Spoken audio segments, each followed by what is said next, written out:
104.7 The Cave, KKLH, Marshfield, Springfield, a proud member of the Kansas City Chiefs radio network. Touchdown, Kansas City!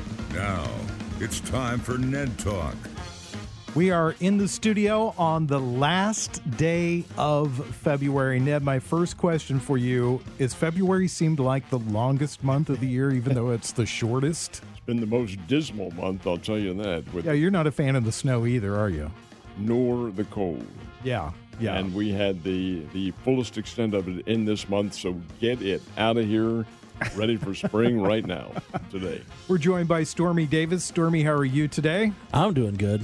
We did a little recap of the Super Bowl. We'll get Stormy's thoughts on that a little bit later on in the show. Let's start out with the biggest news story of the week, obviously. Tiger Woods. I mean, he transcends just sports because it went all over all the news networks right away. And, Ned, I wanted to get your thoughts. Well, of course it would, because Tiger Woods is one of the most renowned and known individuals around the world, not just in this country, and probably the most iconic of golfers in the current genre. Now, that's not to say that he is the only one ever, like the greatest of all time. No, there's Nicklaus and there's Palmer and there's Player and people of this caliber. But Woods, for the current generation, has to be. And then to have him involved in such a horrific accident as he was earlier this week, and then to leave him compromised like this, well, that certainly is deserving of the news coverage that it got. I'm reading an interesting story today and speculation that hit me almost immediately when that accident occurred, and that is that there were no skid marks. Well, no skid marks tells you one thing in particular, that number one, his attention was not there, or number two, probably the fact that he was asleep. I think he fell asleep behind the wheel. This is a guess. Nobody's, well, he's the only one who'd ever know it.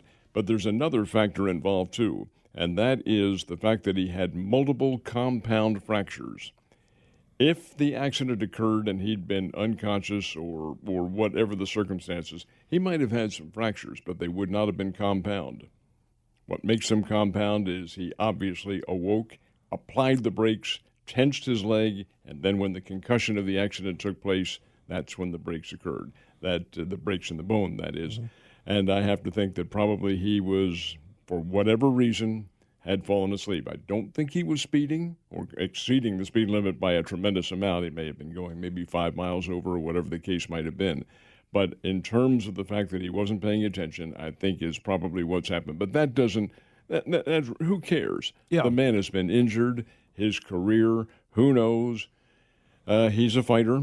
He's an individual who's been through a tremendous amount. Heck, he won the U.S. Open on a bad knee, for heaven's sake. The guy can do a lot. Of course, when he won that, too, he was also 10 years younger than he is now. He's 45, going on 46 years old, I believe, and he'll have, in all honesty, he'll have a tough time recovering, maybe not walking, but he'll have a difficult time getting back into the swing of golf because, after all, there is a rule that's only been mitigated once, and that was Casey Martin. Casey Martin, you might remember, the Stanford University kid, had a circulatory situation, and they let him ride.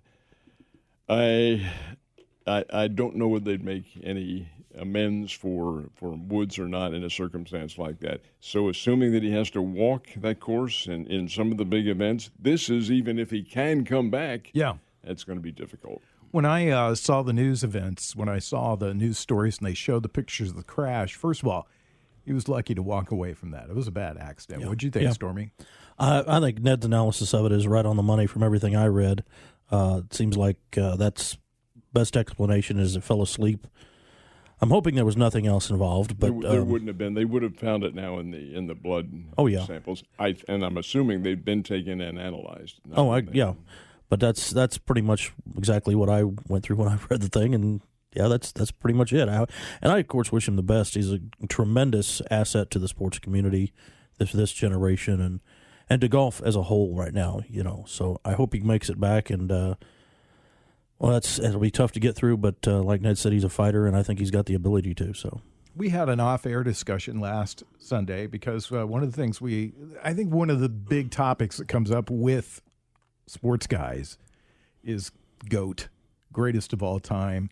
And how do you measure that? What's your benchmark? And for each person, that's different, and it's subjective, and then there's era, and there's so many things that are involved. But that's what makes it such an interesting conversation to have. And my personal benchmark is, did that athlete change whatever sport that he was involved in? And so Tiger Woods definitely fits that category. He's not won as much as Jack Nicklaus, who that was obviously his career goal, but he's got to be on that Mount Rushmore of golfers, Ned, don't you think? I would not challenge that at all. I am going to challenge only one thing that you said. And your point, your definition is very well taken. I'm not a believer in GOATs. Yeah. I just don't think there is such a thing, because every athlete is great for the era in which he or she played. And each has a different contribution to that sport. Now, there's one I make an exception for, and that's George Herman Ruth, who changed baseball. He went from small ball, and he did it himself. He and Ty Cobb, they played opposite each other. Ty Cobb couldn't stand him because Ty Cobb was a baseball guy, and Babe Ruth was a long ball hitter, and that's what gained him his greatest acclaim, 714 career home runs. He, in fact, did transcend the game and change it in many respects. Another is Wilt Chamberlain. Yep. Because he changed basketball, the way it was played, and forced changes in the rules, for heaven's sake. Mm-hmm. So those guys, yes, they could be classified maybe as GOATs.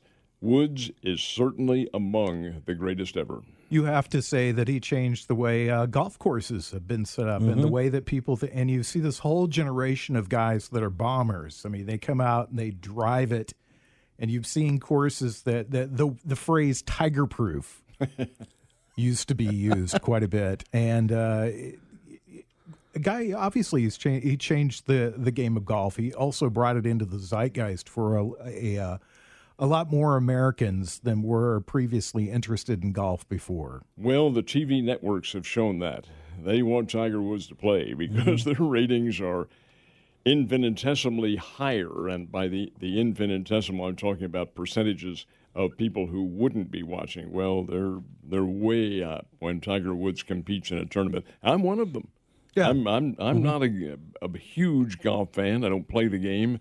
I watch some of the big tournaments and so forth and so on, but I would watch when Tiger Woods is playing, just to see how this guy, especially in the later years, how he's able to come on. I've made the comment many times with Mike Holmes on this air and on some of the others that he's on the downward side of his career and did he merit the level of media coverage that he was getting? Well, yeah, in some respects he did, but by the same token, he's not among the contenders on a regular basis anymore. So I argued that point. However, from a personality standpoint and from a contribution standpoint and what he has done, oh yes, he is certainly meritorious of any kind of accolades that are forthcoming. I did want to bring this up to the first pitches of Major League Baseball's spring training have been thrown.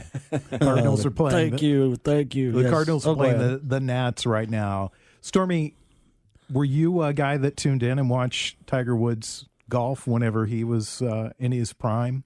I would tune in for the highlights, not necessarily to watch the full matches. I've just never been into golf enough for that. But Ned hit the nail perfectly on two different sides about eras and about you do have a very select group of people per sport who have stepped in and changed it. And you had, like you said, the Babe Ruth in baseball, Wilt Chamberlain in basketball, Tiger Woods in golf, Lawrence Taylor in football. I mean, and Tiger is definitely on a Mount Rushmore like that, and definitely within the brains of golf, I would put him on mine for sure. But, I'd tune in more often whenever Tiger was playing just to hear the highlights and how he was doing and what the standings were.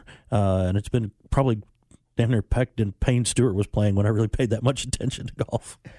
You're listening to Ned Talk on 104.7 The Cave, your local live sports talk show. We'll be taking your questions here in a few minutes. We'll have you do that over the commercial break. The number is 417-863-7104. 7104. I forget it. I say it all the time, but I forget it. Tiger Woods has been a guy, too, that throughout his career has seen his fair share of controversy. I mean, he had the incident with his wife, his ex-wife, where she threw the clubs and where he came home and he's the little unraveling there of his personal life, because he was a guy that was kind of quiet. You just looked at everything, I think, up until a couple of events that happened in his life. And another event that my wife actually brought up was talking about the weird DWI incident that he was involved in. I will tell you the personal thought I have, and it's one that I've, not just Woods, but with anybody who has achieved great fame in whatever circumstance. The most destructive agent of all in this world is ego. And when you let that take control of your life, and all of us are guilty in some respects, but when you let your ego take over everything that you do and your thought processes, as obviously the man did at one time, I don't think he does so much anymore, and he certainly won't from this point on, you are on a path to destruction every time. It happened with his lack of faithfulness to his wife, or alleged lack of faithfulness to his wife, then his apparent dependency on drugs, his dependency on alcohol and things of that nature. He let himself get carried away. Was it a learning experience? Tiger Woods is no dumbbell. No. He went to Stanford University. He was an All-America out there, also an NCAA champion. That says it all right there. But individuals are such that they can get carried away. And it's not just him, it's anybody. And you've seen them. We've been around them.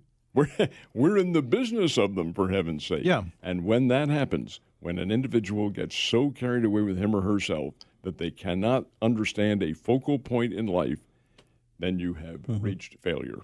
I think one of the great things about Tiger Woods is that he's been able to kind of constantly turn the page and move on from those events and reinvent himself. And he's kind of a guy that you at times you rooted for and at times you rooted against. And I think most recently him playing golf with his son Charlie is a moment that people are going to look back on, and it reminds you of him and his dad.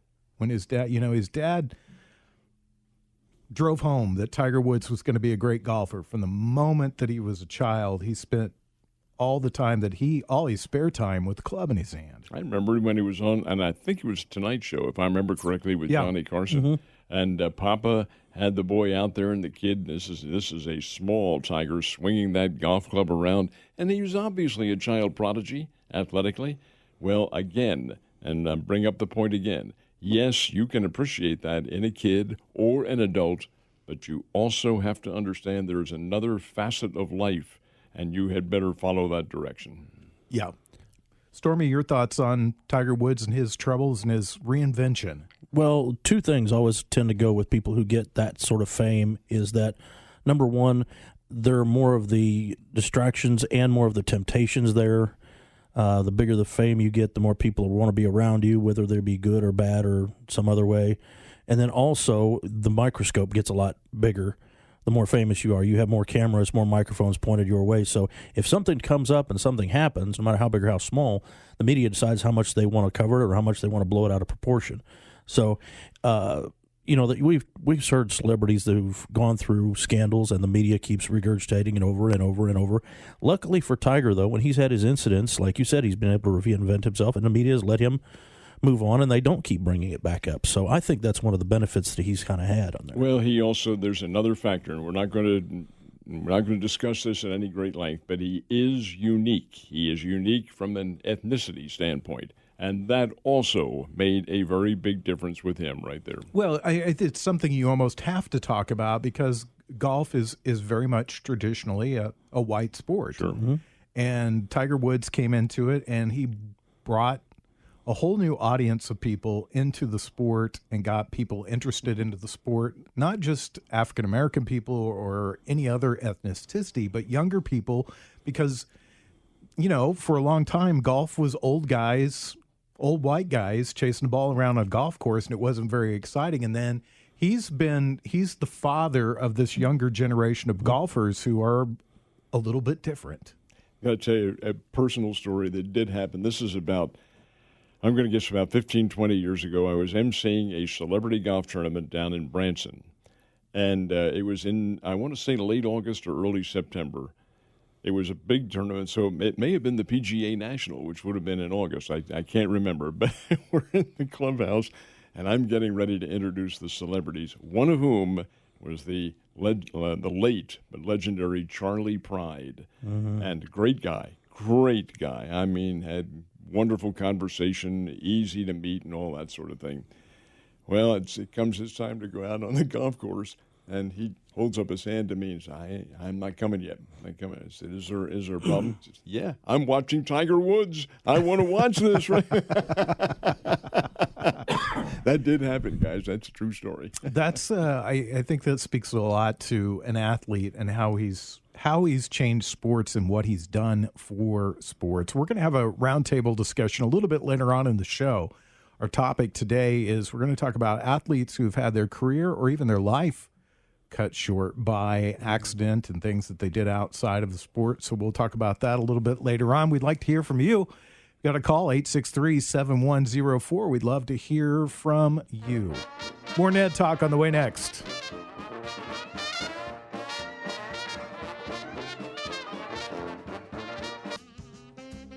Nice.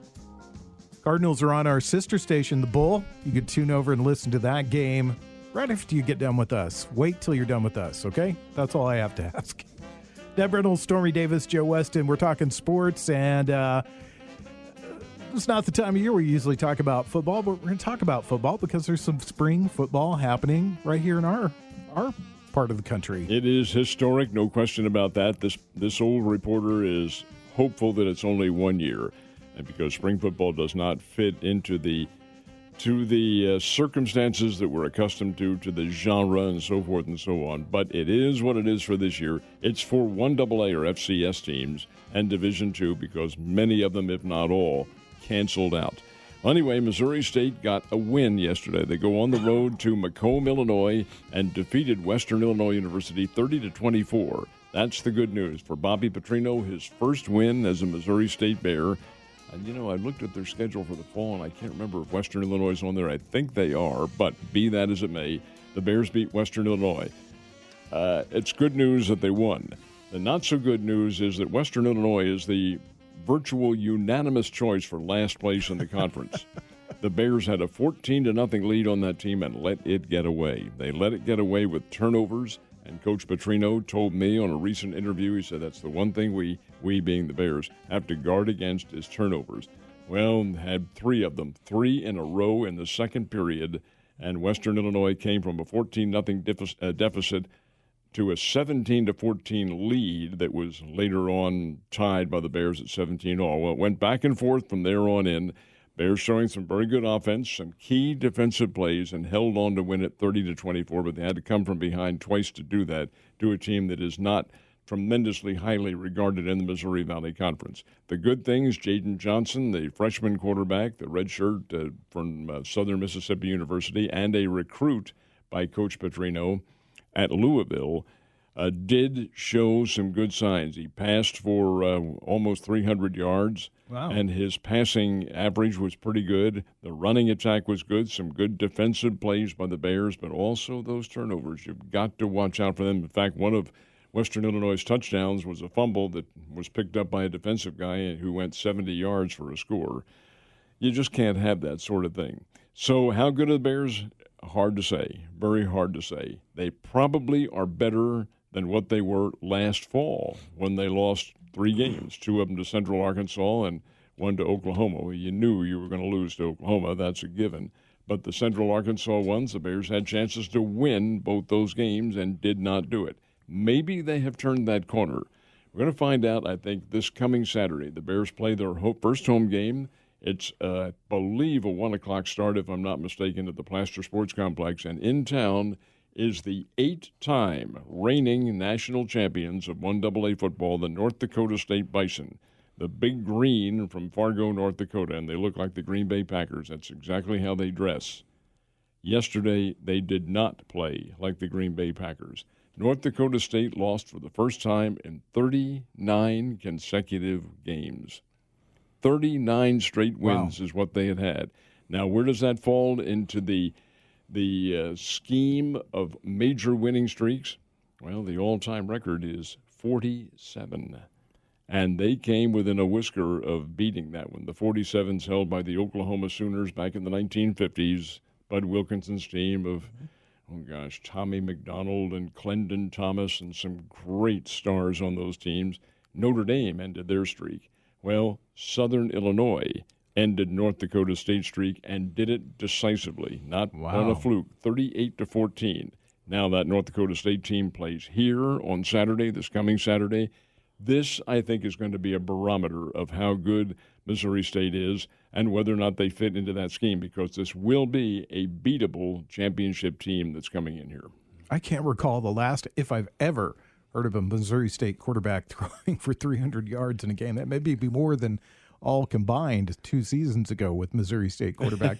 A couple things that come to mind that I wanted to talk to you about, Ned, is first of all, we both are big believers in the rhythm of sports. Do you think playing in the spring has maybe screwed with some rhythms for some players? I mean, talking about North Dakota State and some of the other teams. The biggest factor there is their All-America quarterback, kid named Trey Lance.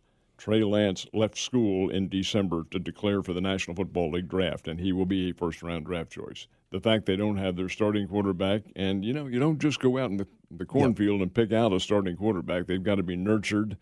They don't have Lance, and that makes a very big difference with their offense. It has compromised it. Traditionally, North Dakota State's been a really rock-hard defensive team, and they gave up 38 points to Southern Illinois, which wasn't supposed to be all that good. Again, this is all uncharted territory playing in the spring. Has it fooled with the rhythm? Joe, that's hard to say, and that's an intangible that you don't know. I kind of doubt it, because these guys have been in conditioning programs right through the winter, and sure, it's a different time of the year, but the fact is that you get your mentality changed, your body scheme changed, and when you have a pretty good coach to direct the program, that shouldn't change it. Now, where it might change it is when they come back to play in the fall, because there's not a whole lot of rest period there. You have really moved to my next question very quickly. I mean, do you think that teams are looking at this as almost a preseason? Well, they can't, because there is a national championship out of this, and that national championship is in May, and it's down in Frisco, Texas. So you can't judge it by being a preseason as such. Are other teams going to look at it that way? Well, maybe that's what North Dakota State, hey, forget about it, guys. We'll just go ahead and win it in the fall. But there's a championship game, and they're going to have separate champions. So, no, I don't think it can be regarded in that category. We still have got our tickets from Kyle Moats yet. I've been looking for those every day, and they haven't shown up at the front counter for us yet. These are the football tickets? Yeah. Interesting. Yeah, they haven't shown up yet. We've been talking about it, but they, I thought he's an avid listener.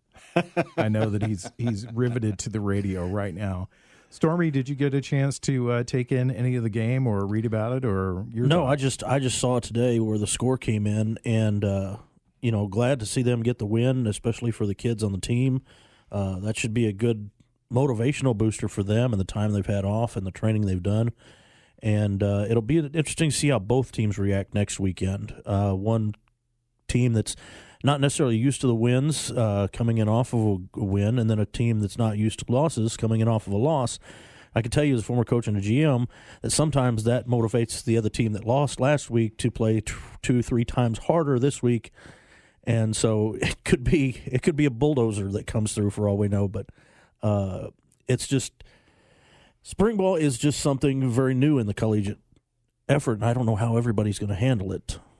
Usually this time of year we're talking about Missouri State Bears basketball. And Ned, bring us up to date as we head towards the tournament. What's our prospects here for the Bears? In baseball? No, for the Bears basketball team. Basketball. Well, they already know who they'll be playing in the first round of the Missouri Valley Tournament, which is next Friday.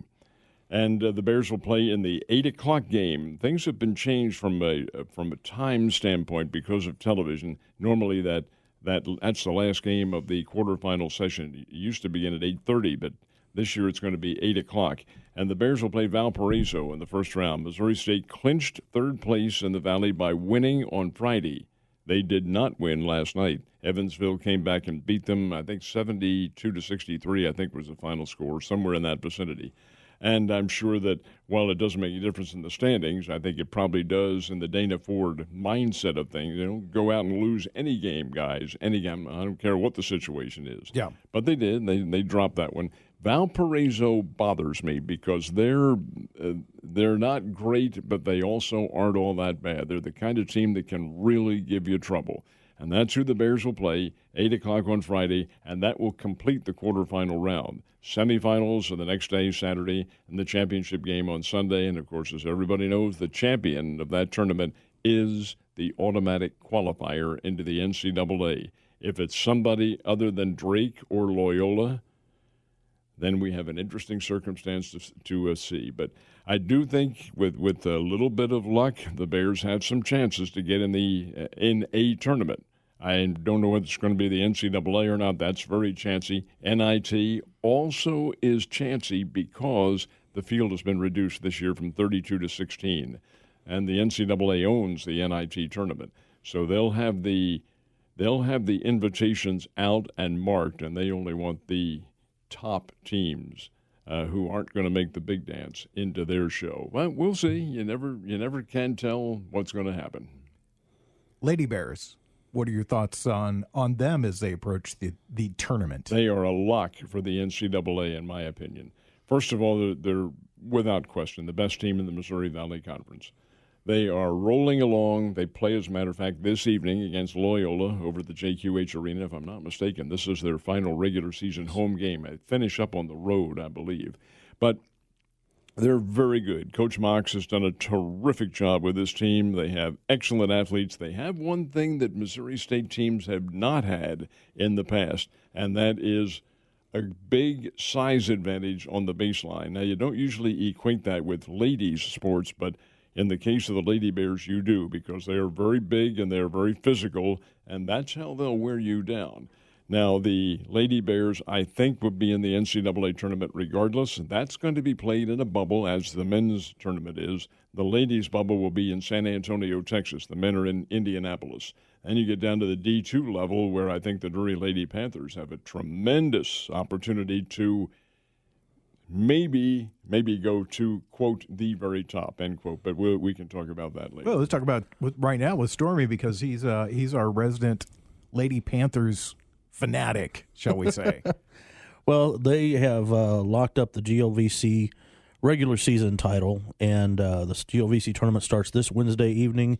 Lady Panthers will play at home at the O'Reilly Family Event Center. No word on fans yet. More than likely they will, as they have so far this year, skip out on that.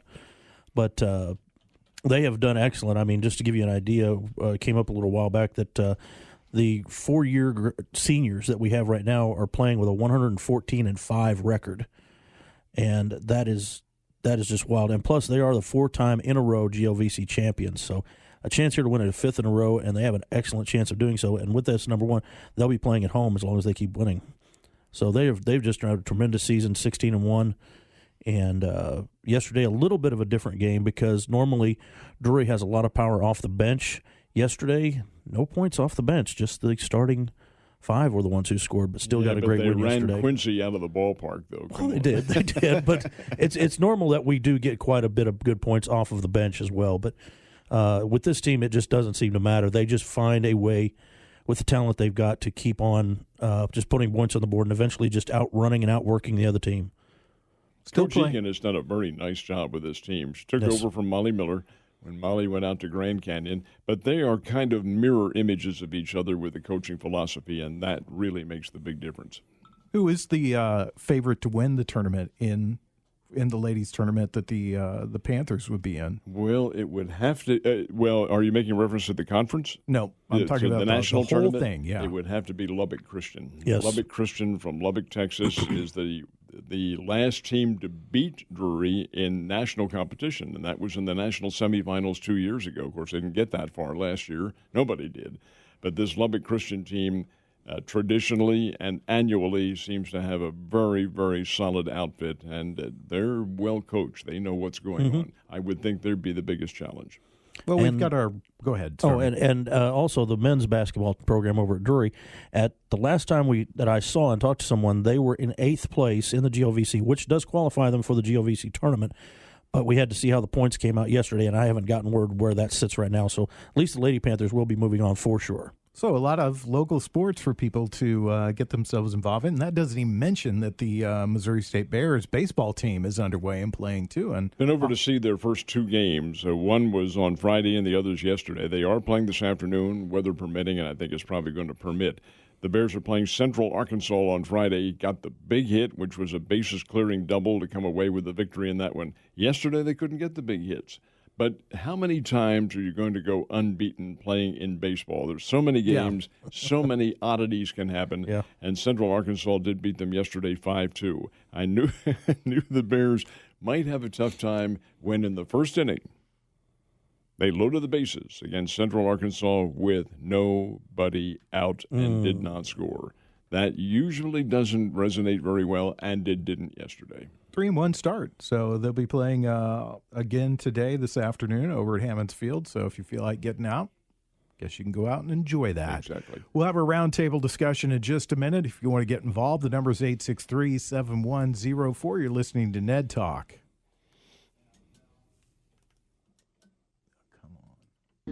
Back to Ned Talk on 104.7 The Cave. A proud member of the Kansas City Chiefs radio network. Watching a little baseball as we set in the studio today. Cardinals over the Nats. 1-0. If you want to listen to that game, you could do that on our sister station, The Bull, right after we're done. But wait, please. We don't want you to go away just yet. Stay with us. You can always download our show as a podcast. You can do that through our website, or you can do that through the Cave app. I know a lot of people do download the show as a podcast. Ned, we start out the show today talking about Tiger Woods, his car accident. He's lucky to walk away from it. His career is kind of secondary, of course, to just his overall health, but that's something that, of course, everybody thinks about. But let's talk a little bit about some athletes who've had their careers or even their lives cut short. Who comes to mind when you think about that? Well, the very topic? first one that resonates, of course, is probably the most renowned of all of them, if you can use that in this kind of a categorization. But that's the Iron Horse, Lou Gehrig. Yeah. When he came down with ALS.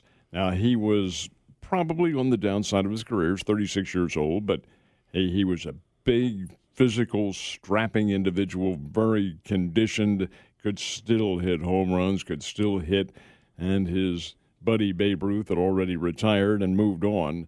But there's Lou, who's the heart of the New York Yankees, the spirit of them, and he comes down with this body-wasting disease that eventually cost him his life 2 years later. That is one. Gosh, the episode involving Roy Campanella in 1958. It was in January. It wasn't during the season, but it ended his career. He was paralyzed from that motor accident that he had on a slippery highway in Long Island. And I don't think there was any compromising of his driving. He just simply skidded and was involved in a collision that cost him his mobility. And Roy lived until the early 1990s and died out in Los Angeles. But there have been others on the field accidents. I think another one about that time that also happened, this great big prize left-hander of the Cleveland Indians, a guy named Herb Score, great pitcher. He had already won the American League Rookie of the Year. He was the American League leader in strikeouts, pitching on a night against the New York Yankees, and I believe it was 1958, if I'm not mistaken, 58 or 57. And he's a big crowd, of course. Cleveland and the Yankees, big rivalry.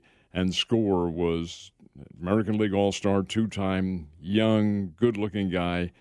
Gil McDougald, batting for the New York Yankees, hit a line drive that smacked Score right in the eye. He knocked him out for the rest of the season, of course. McDougald wanted to quit baseball, and said, no. And finally got talked out of that.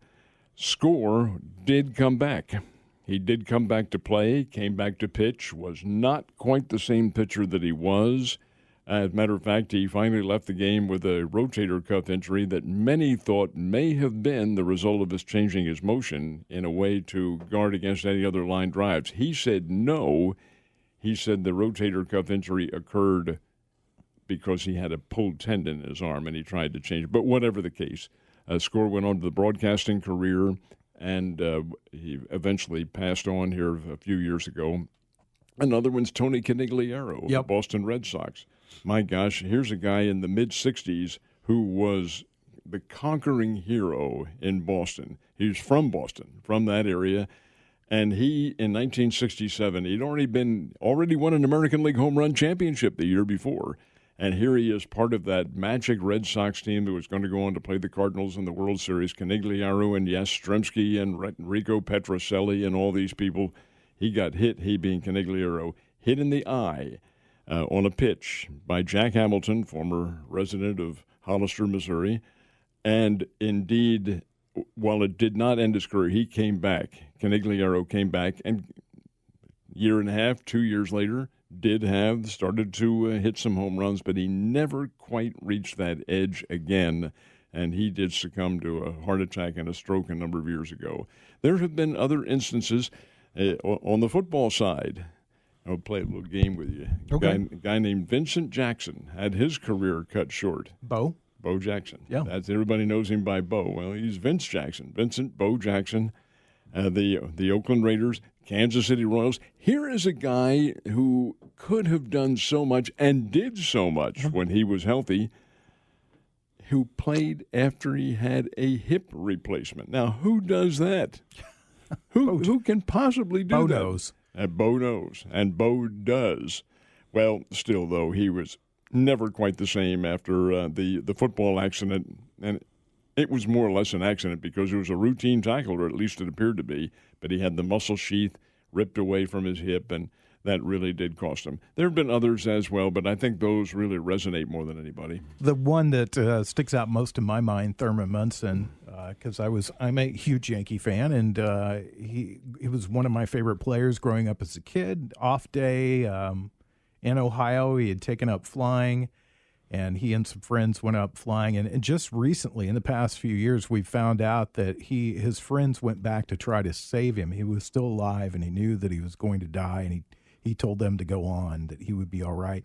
And I think that Thurman Munson was probably on the downhill side of his career, and he had not played that long. He'd only played about 8 or 9 seasons, but he caught, and he was a tough guy. And when he played all out, and the type of guy and the impact that it had on the Yankee franchise.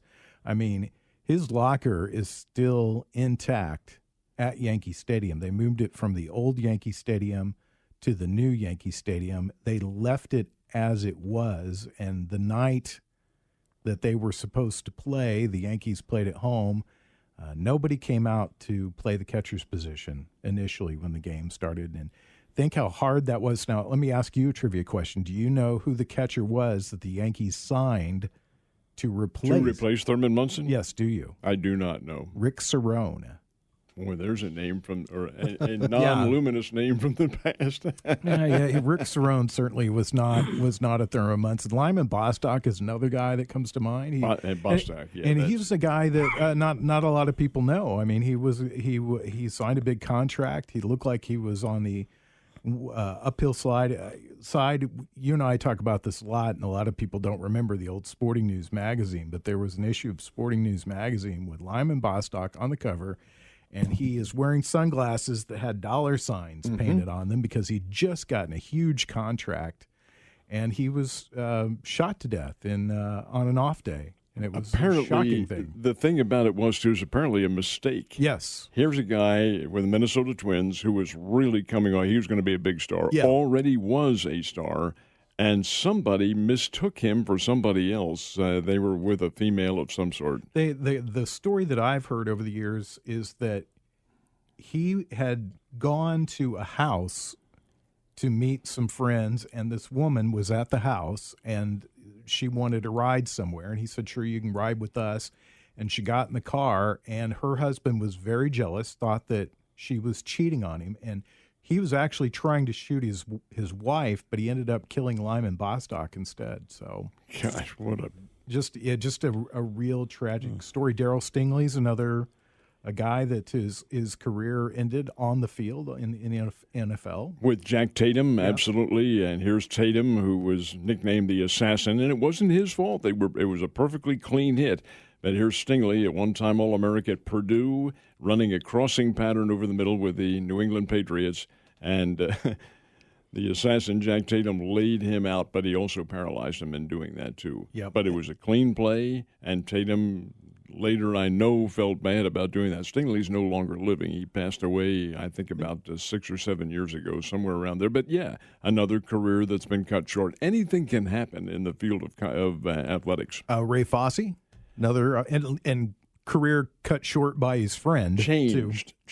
Yeah. His career did change because Fosse did come back to play, but when Pete Rose barreled him over in the All-Star game, yeah, he was shaken up, and he was shaken up for quite a while after the season had completed. He never really regained his equilibrium after that. And I think more recently, Giancarlo Stanton, when you look at him, he pulls off the ball quite a bit. He got hit in the face, I think, 3 years ago. It was with I want to say the Miami Marlins is when he was there. He was hit in the face, and you could tell watching him, he still pulls off the ball. Just a little bit. Still afraid. Stormy? But in his case, though, you've got to give him the benefit of the doubt because he can still hit. And I'd have him on my team anyway. I've never seen a guy who can pull off the ball as much as he does and still hit one out.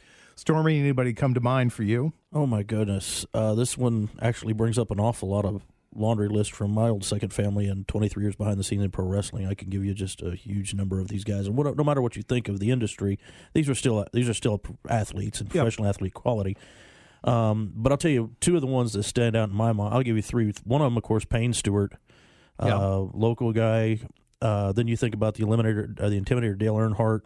That struck the country huge, like almost no other racing death had. Yes. And then one that happened here in Missouri from that second family I was talking about, Owen Hart, right up in Kansas City, Missouri, stunt during a pay-per-view, coming down from the ceiling, and the rigging gave way, and he came down and crashed into the ring and lost his life that way. I mean, and it's sad that any sport has to go through this, but it's just a tragedy to lose these people at such young ages and with such promises in their career. And like I said, I could tell you from this one, people I knew personally of people who, for one reason or another, in an accident who lived, like Magnum, or people who just, like the Von Erich family, it was just one tragedy after another. I mean, it's just really sad when this happens. And again, all our best to Tiger Woods and his recovery. One more for you, Ned. Hank Gathers. There is one that I witnessed. Now, not in person. I happened to be watching the game on TV.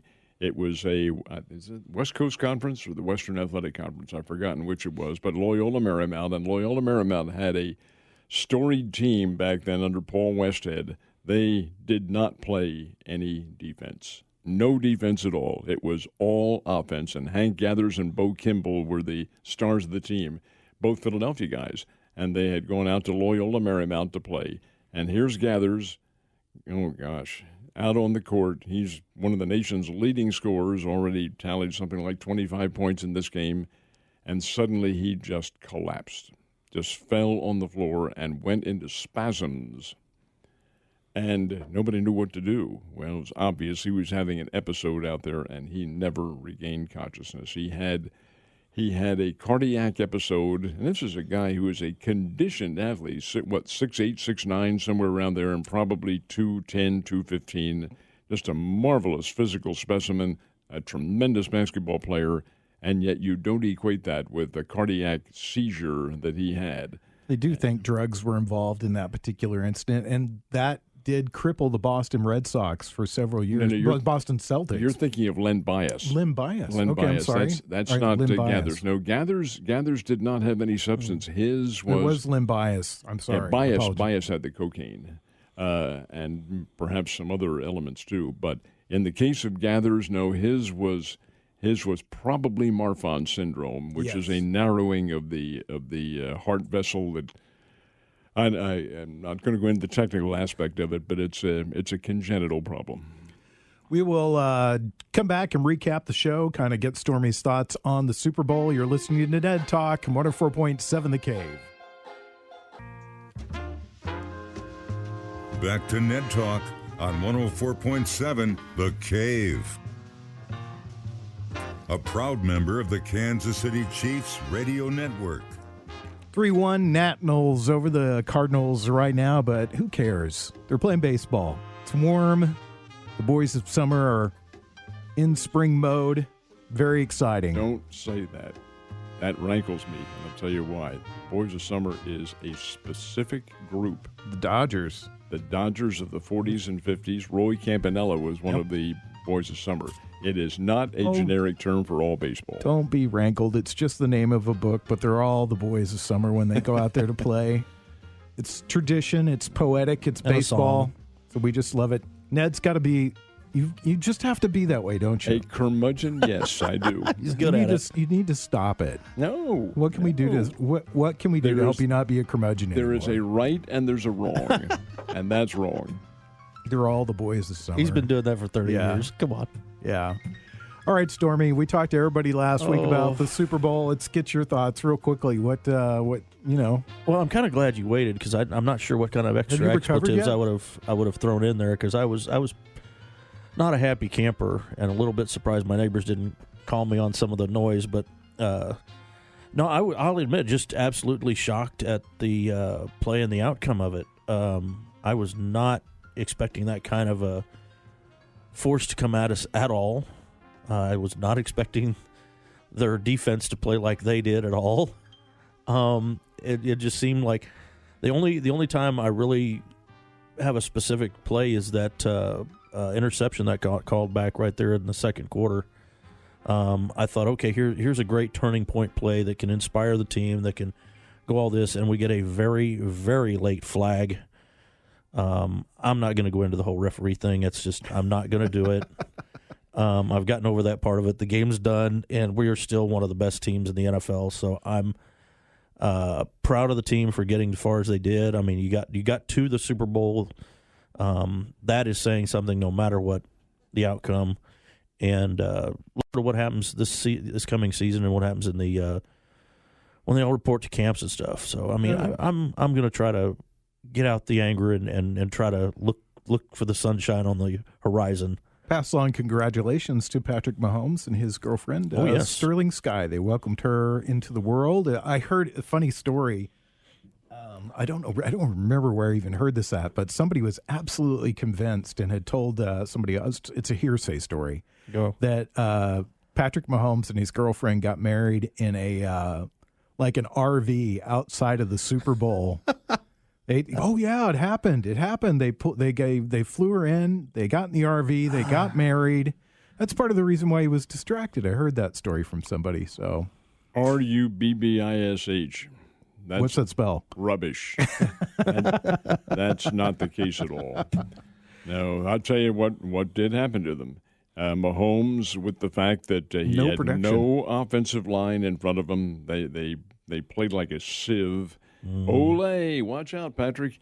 And he's running for his life, 497 yards in retreating against a Tampa Bay defense that has some old pros on there, like Ndamukong Suh and people of this caliber who knew exactly what to do, exactly their defensive game plan. They made it work against the Green Bay Packers, made it work against the Kansas City Chiefs, and the Chiefs' O-line was awful. And something you did bring up a couple weeks before the game with those old veteran grizzled players who once in a while pull a stunt like that, and they know exactly what's going on the field and do just like you did. The Washington Redskins over the Hill Gang, although they did not win their game in the Super Bowl against the Miami Dolphins, lost 14-7.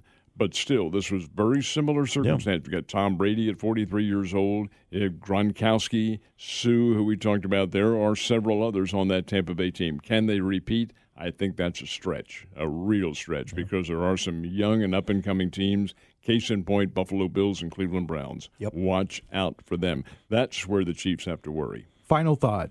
What are you going to go home and watch? Today? Yeah. I'm not going to watch anything. I'm going home and write. What are you going to write? I have some writing to do for the magazine that we put out. Oh, well, Ned, I always say that you're a Renaissance man. No. Because you were born in the Renaissance, weren't you? That's exactly There you go.